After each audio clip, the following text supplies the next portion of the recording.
Olá, eu sou o grande mestre Rafael Leitão e eu vou gravar um vídeo rápido mostrando os melhores momentos da vitória do Aronian frente ao Carlsen. Esse vídeo ele serve para complementar as análises da sessão partida do dia. Eu vou passar bem rapidamente nos momentos principais dessa partida. O Aronian vinha de uma derrota para o Vachier-Lagrave, de brancas, uma derrota até certo ponto surpreendente. E essa foi a primeira partida do Magnus nesse torneio que foi o Campeonato Europeu por equipes. Como sempre, o Magnus joga uma abertura despretensiosa contra a Berlinesa. Eu vou passar um pouco rápido os momentos iniciais, eu vou me concentrar um pouco mais nas posições críticas para oferecer uma rápida explicação. Toda essa parte inicial ela é teórica, não existe nenhum grande segredo até aqui. Eles estão reproduzindo uma partida que foi jogada, salvo engano, entre o Vachier-Lagrave e o Caruana, nessa mesma abertura esse ano. E aqui nós vamos ter a novidade teórica. O Caruana havia jogado nessa posição bispo C7, o Aronian trouxe o bispo para 7, por si só não tem nenhuma grande diferença. E a gente vai chegar aqui no primeiro momento crítico da partida, que ele ocorre depois da jogada H6 das pretas. Até aqui nada de muito especial estava acontecendo.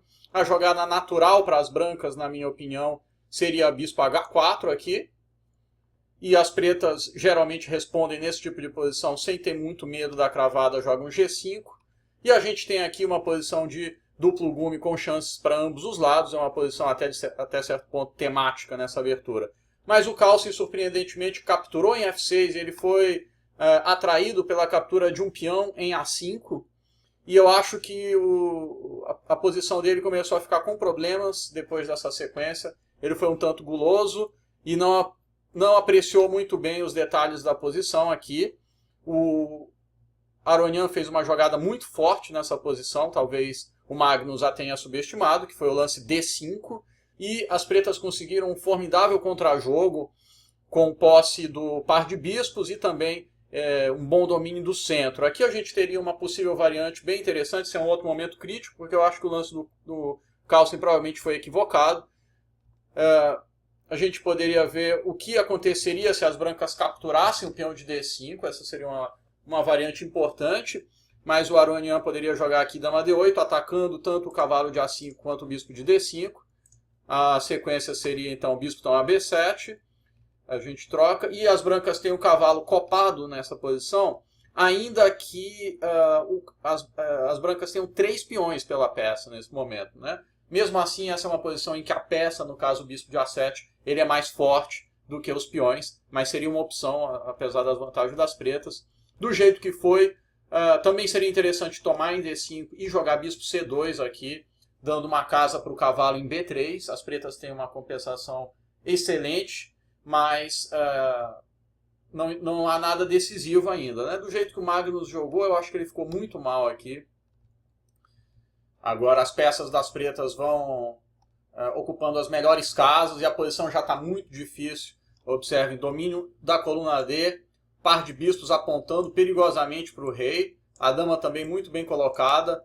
Enfim, acho que aqui a posição das brancas, sinceramente, é muito difícil.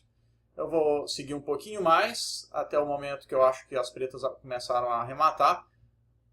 Aqui também um outro momento interessante, provavelmente o erro decisivo é cometido nessa posição, com a jogada cavalo toma B7. O computador sugere jogar bispo E2, apesar de que as pretas têm uma compensação também gigante. O computador sugere essa jogada. As pretas poderiam jogar, por exemplo, torre C2 aqui, preparando para dobrar na segunda fila. Depois de cavalo toma B7, o Aronian arrematou a posição com o bispo C4, uma jogada tática. Estava meio que na cara que ia ter um lance contundente para as pretas, agora com cálculo preciso ele arremata. E agora o lance fatal nessa posição, que foi aproveitando o raio-x do bispo de A7 com a dama em G1.